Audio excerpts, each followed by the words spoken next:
Bonjour à tous, aujourd'hui on se retrouve pour une nouvelle vidéo astro et je m'excuse par avance du son qui sera peut-être un peu moins bon que pour la FAQ pour une simple et bonne raison, c'est que mon appareil photo est actuellement dans ce sac et je n'arrive pas à l'ouvrir. Je déconne. Non, plus sérieusement, il est dans ce sac parce que c'est un sac réfrigéré et je l'ai mis avec des bouteilles d'eau froide, enfin gelée en fait, pour le maintenir le plus froid possible. Alors pour ceux qui se demandent pourquoi est-ce que je mets mon appareil photo dans un sac réfrigéré, c'est pour une bonne raison. Tout simplement parce que l'image que je vais faire aujourd'hui, ça va être une image très difficile à faire. Et pour être tout à fait honnête, je vous garantis pas de vous faire une belle image. Je sais pas encore ce que ça va donner, mais je vous garantis rien. Alors je m'explique. L'image qu'on a fait d'Andromède il y a 2 épisodes, elle était relativement facile à faire avec du matos basique comme celui que j'ai là. C'est-à-dire que Andromède est une galaxie qui est proche et donc très grosse de notre point de vue et très brillante aussi de notre point de vue. Donc c'est relativement facile à faire avec du matériel basique. D'ailleurs, avec un simple appareil photo, vous pouvez très bien la prendre en photo. Les galaxies que je vais prendre aujourd'hui, parce qu'en fait ce sera un genre de champ de galaxies où il y aura plein de petites galaxies sur le capteur, ça va pas du tout être la même chose. Andromède a une magnitude de 3,4. La galaxie la plus brillante que je vais prendre aujourd'hui a une magnitude de 13. Pour ceux qui ne sont pas très familiers avec la magnitude, ça fait à peu près 10 000 fois moins brillant. Donc ouais, c'est vraiment beaucoup moins brillant. Mais il n'y a pas que ça. Donc Andromède a une taille de 190 minutes d'arc, ça fait environ 3 degrés. Donc c'est un très gros objet. La plus grosse galaxie qu'on va photographier aujourd'hui fait environ 1,5 à 2 minutes d'arc. Ça fait à peu près 100 fois moins, même plus 200 fois moins en fait. C'est pour ça que aujourd'hui, je vous garantis pas d'avoir une belle image avec des belles couleurs et tout. On va plutôt avoir des boosts de quelques pixels et vous allez voir que ce sera des galaxies. Alors ce sera pas juste des points, hein. Si je gère mon truc, on verra que c'est des galaxies, mais ça va pas être gros, ça je vous le promets.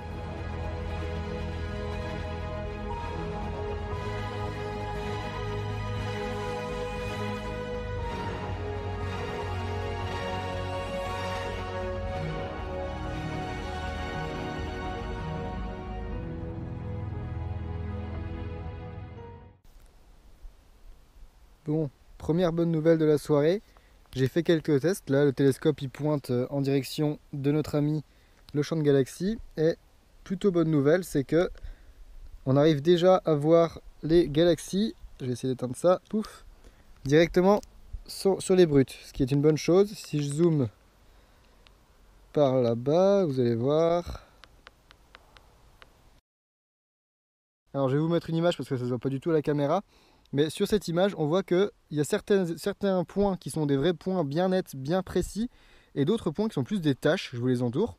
Et donc ces taches, ce sont en fait des galaxies.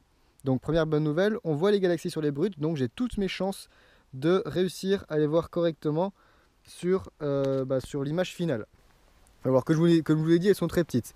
Alors problème, la mise en station n'est pas super, et j'arrive pas à la faire beaucoup mieux que ça. Je pense que mon viseur polaire ne doit pas être parfaitement bien réglé. Donc je pourrais pas faire des pauses de plus de 1 minute. Ce qui est déjà en fait pas mal pour notre petite EQ3.2 hein, qui est un peu limite pour ce télescope. Des oiseaux tiens. Donc qui est pas mal pour cette petite EQ3.2, donc qui est un peu limite pour ce télescope. Mais du coup je vais bien booster sur l'ISO, je pense que je vais mettre à 3200 ISO, ou peut-être 1600, je vais voir, je sais pas encore. Bref, je vous laisse pour la nuit.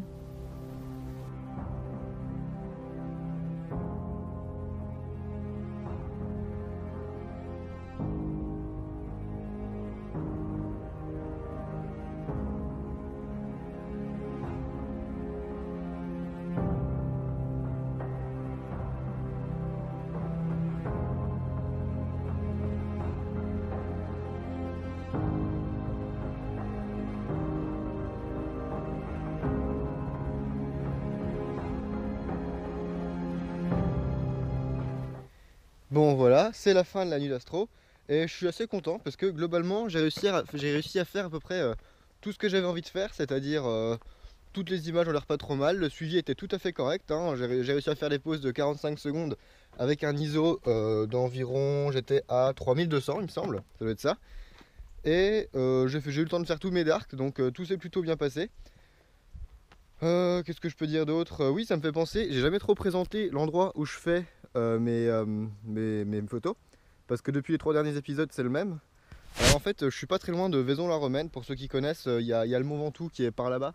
Bon, là on le voit pas parce qu'il est derrière la végétation, mais derrière il y a le Mont Ventoux.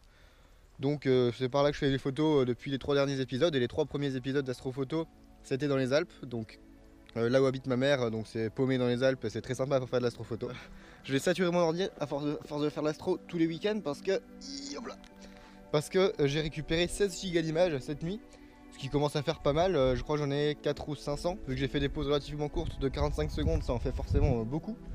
Donc forcément avec 500 images en RAW de 24 mégapixels, bah ça remplit vite la carte mémoire. Du coup ouais, j'ai récupéré 16 Go d'images cette nuit, plus c'est dark, donc je dois être presque à 20 Go en fait. Donc ça fout un sacré bordel sur mon PC, mais au moins on devrait avoir de belles images. Donc je vous propose qu'on passe au traitement.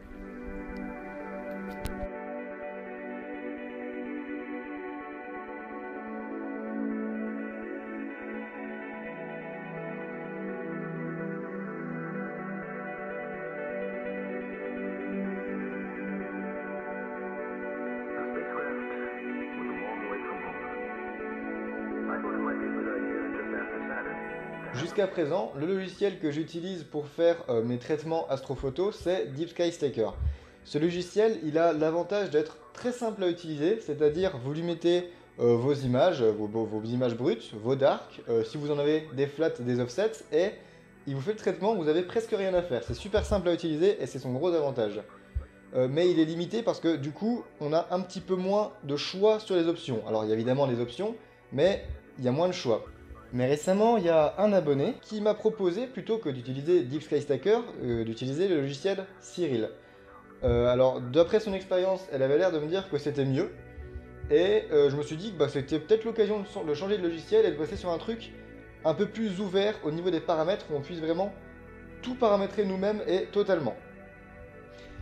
Du coup, ce que je vais faire dans cette vidéo, c'est que je vais faire un traitement avec Deep Sky Stacker, classique comme je fais toujours, un traitement avec Cyril, et à la fin, on va comparer un peu les deux images pour voir lequel est le mieux. Alors, c'est probable pour cette vidéo au moins que l'image avec Cyril soit égale, soit moins bien que celle avec Deep Sky Stacker, pour une simple raison, c'est que je maîtrise moins le logiciel.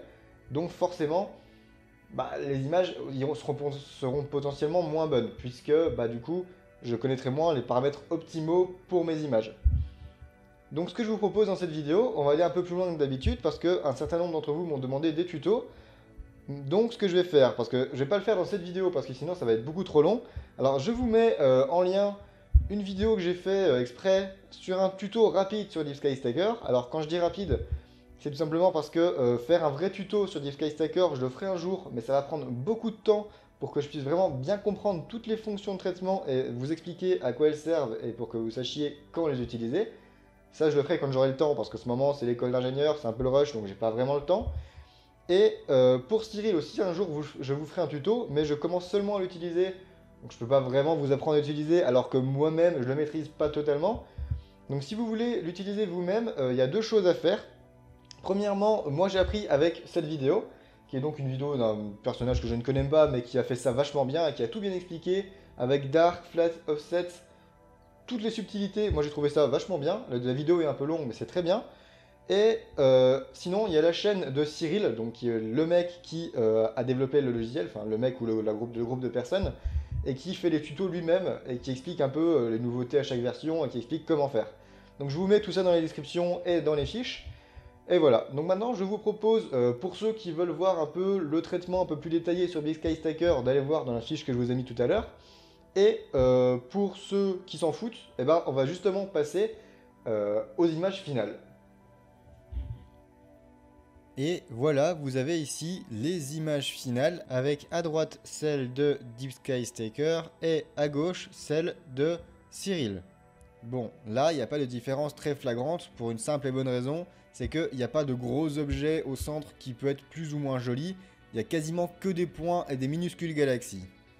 Donc, ça vaudra le coup de refaire le test avec un objet plus étendu comme une nébuleuse ou une grosse galaxie qui prennent au moins un dixième, un cinquième de l'image. Alors évidemment, comparer deux images comme ça, comme je viens de le faire, c'est pas forcément idéal, dans le sens où les deux traitements ont été faits pas de la même manière, puisque je les ai fait indépendamment les uns des autres. En plus, les méthodes de traitement avec Cyril et DeepSkyStacker ne sont pas exactement les mêmes. Donc, comparé comme ça, c'est pas tout à fait une science exacte. Mais bon, on voit quand même qu'il n'y a pas de différence flagrante, en tout cas pas sur cette image. Cependant, si je peux me permettre un petit conseil, enfin disons une petite remarque par rapport à Cyril, si vous décidez de l'utiliser, pourquoi pas, ce que moi je pense d'ailleurs faire dans le futur, c'est bien, mais il y a deux choses qu'il faudra prévoir par rapport à DeepSkyStacker. Déjà, c'est du temps.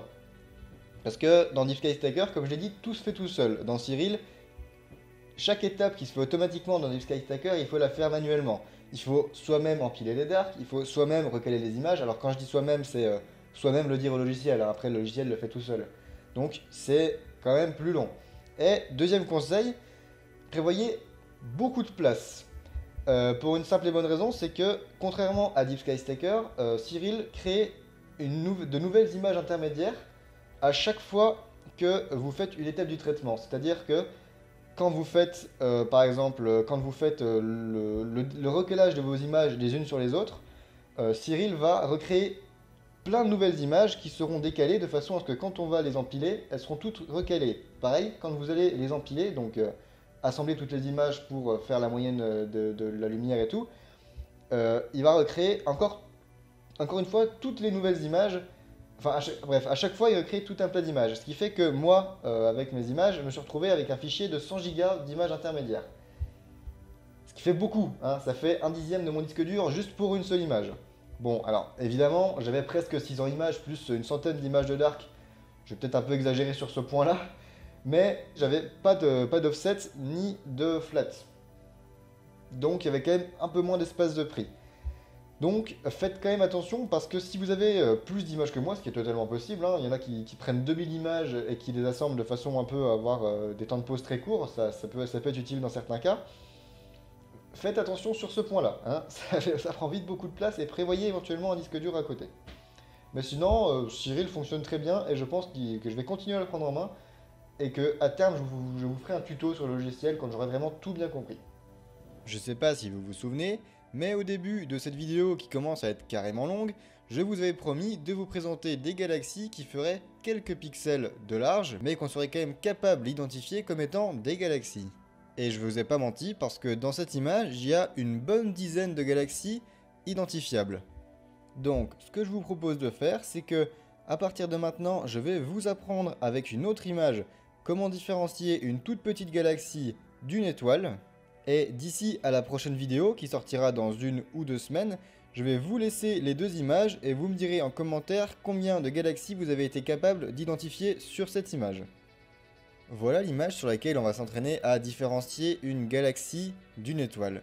Alors cette image, c'est une image prise avec le 150-750 de la galaxie M107, si je dis pas de bêtises. Et je l'ai aussi fait avec le MID, c'était une des premières vidéos que j'ai fait sur l'astrophoto. Donc là, c'est la même photo qu'avec le MID, mais avec un champ plus large. Et donc sur cette image, il y a au moins quelques galaxies qui sont facilement identifiables que 100% d'entre vous êtes capable de voir. Hein. Ça, je pense qu'on est d'accord. Alors à ce stade de la vidéo, je vous propose de mettre un petit coup pause et de m'écrire dans les commentaires dans cette galaxie, dans cette image, pardon, combien de galaxies vous êtes capable de voir. Alors je vous conseille de mettre pause et de fouiller un peu, parce que je pense que vous allez pouvoir monter un peu le chiffre en prenant 1 ou 2 minutes pour chercher. Donc voilà, je vous laisse mettre en pause.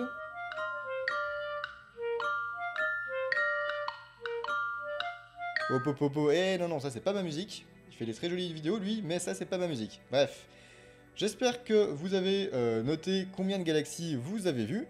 Et maintenant je vous propose qu'on compte ensemble. Bon, il y en a une là qui est relativement facile à voir. Hein. Ceux qui l'ont pas vue, bon bah moins 1 point. Non, on va pas faire de points non plus. Non, j'ai dit on copie pas. Bref, il y a cette galaxie. Il y a celle-là aussi qui est assez jolie, que j'aime bien. Hein. C'est une jolie galaxie vue de la tranche, un peu comme la galaxie du sombrero. Il y a, on va faire dans l'ordre des galaxies les plus brillantes. Il y a celle-là, qui est une galaxie classique, hein, vue de côté. Il n'y a pas beaucoup de détails parce qu'elle est assez petite. Et il y a celle-là, une espèce de joli cigare, mais c'est une galaxie. Ensuite, dans les galaxies faciles à voir, mais vachement moins brillantes, il y a les deux là, qui sont assez jolies. On voit même un peu la forme des bras, mais qui sont beaucoup plus petites, et bon, fallait quand même fouiller un petit peu pour les voir. Mais bon, ça restait dans les galaxies faciles à voir. Donc, ensuite, dans cette image, il y a au moins une dizaine de galaxies supplémentaires, mais là, il faut vraiment fouiller un peu plus dans l'image pour les voir. Par exemple, je vous propose qu'on aille voir là. Là ou là, voilà, regardez, ici. Vous voyez, ce point-là et ce point-là, ils ont quand même pas la même tête, on est d'accord. Alors, comment savoir lequel est une galaxie? C'est relativement simple. Il faut regarder que, vous allez voir que ici, si vous regardez un petit peu la courbe de luminosité, c'est de plus en plus brillant de façon assez douce, puis ça redescend de façon assez douce. Si vous regardez de ce côté-là, vous avez c'est noir, c'est noir, c'est noir. Il y a d'un coup c'est brillant, avec un pic assez fort, et puis pouf, c'est plus brillant du tout. Donc c'est comme ça qu'on différencie une galaxie d'une étoile. Une galaxie, c'est un objet qui est étendu, qui va donc avoir une taille relativement grande, et qui est moins brillant qu'une étoile, ce qui fait qu'il va souvent être moins brillant, et du coup il sera plus étalé et moins brillant. C'est comme ça qu'on peut faire la différence entre une galaxie et une étoile. Et si on part de ce principe, on peut en trouver plein dans cette image. Je vous propose qu'on fouille un peu. Alors ça, c'est probable que ce soit une galaxie, mais c'est tellement bruité que c'est un peu difficile à dire. On a peut-être quelque chose de plus visible. Genre si on va se balader par là, vous voyez que ça, par contre, c'est très probablement une galaxie.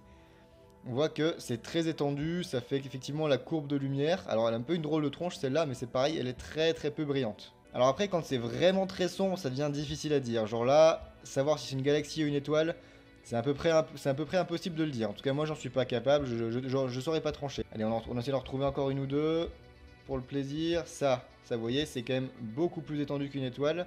Probablement une galaxie. Alors attention, si vous allez vraiment sur les bords de l'image, il y a des pièges. Si vous allez voir par exemple ce machin là, vous allez se dire bon bah ça c'est relativement étendu, mais c'est pas une galaxie pour une simple raison, c'est que il y a ce côté là qui est beaucoup trop brillant. Une galaxie en général ça fait ça peut de plus en plus brillant, puis à nouveau de moins en moins brillant. Ça en fait c'est une étoile qui est complètement au bord de l'image, et au bord de l'image il y a des défauts, hein, on le voit sur toutes les étoiles, elles sont complètement étirées, et en fait c'est un défaut qu'on appelle le défaut de coma, qui est présent sur beaucoup de télescopes, qui peut être corrigé avec certains matériels que j'ai pas, ou qui est corrigé par défaut sur certains télescopes ou lunettes. Et donc sur cette image, il est présent. Et il sera aussi présent sur l'autre image que vous allez explorer si vous êtes motivé à le faire. Donc faites attention à ne pas vous faire piéger, et si vous êtes complètement sur les bords de l'image et que vous avez un doute, dans le doute, le comptez pas comme une galaxie. Voilà, on s'approche de la fin de la vidéo, mais je compte vraiment sur vous pour aller faire le travail de recherche sur l'image, elle est dans la description. Honnêtement, si vous vous cassez pas trop la tête, vous en avez pour 5 minutes à tout péter, et vous mettez votre résultat en commentaire, ce sera vite fait. Pour ceux qui ont envie de travailler un peu plus sur le truc, je vous mettrai aussi les images brutes pour que vous puissiez faire votre propre traitement et essayer peut-être d'avoir plus de détails que sur mon image, ce qui est totalement possible. Et pour ceux qui sont vraiment chauds à 100%, je vais vous mettre, ce que je vous propose de faire, c'est de m'entourer les galaxies sur Paint ou quoi que ce soit, de m'entourer les galaxies que vous verrez, et de me renvoyer l'image par mail ou par partage drive ou quoi que ce soit, de me renvoyer l'image, et dans la prochaine vidéo, je vous montrerai un peu les résultats de tout le monde, on discutera un peu de ce que vous avez trouvé, de ce que vous n'avez pas trouvé éventuellement, et on verra pour mettre tout ça en commun. Et il y a une chose qui peut être intéressante, il y a une galaxie que j'ai repérée dans l'image qui est assez particulière, alors pas dans cette image du coup, mais dans l'image qu'on a fait aujourd'hui, donc qui est assez particulière parce que, alors je suis allé justement chercher sur internet et justement elle est très particulière. Si vous la trouvez, que vous me l'avez entourée et que vous me dites que c'est cette galaxie là qui est particulière, vous gagnez mon respect parce qu'il faut vraiment, c'est super discret et c'est vraiment un coup de chance que j'ai réussi à avoir ça. C'est vraiment très faible. Si vous le voyez, c'est GG, mais gros GG. Et bah vous gagnerez mon respect. Voilà, je vous laisse vous amuser, j'espère que vous allez faire ça. En tout cas, moi je vous dis, si la vidéo vous a plu, un petit like, si elle vous a beaucoup plu, un petit partage. Bref, ciao les gens, et à la prochaine!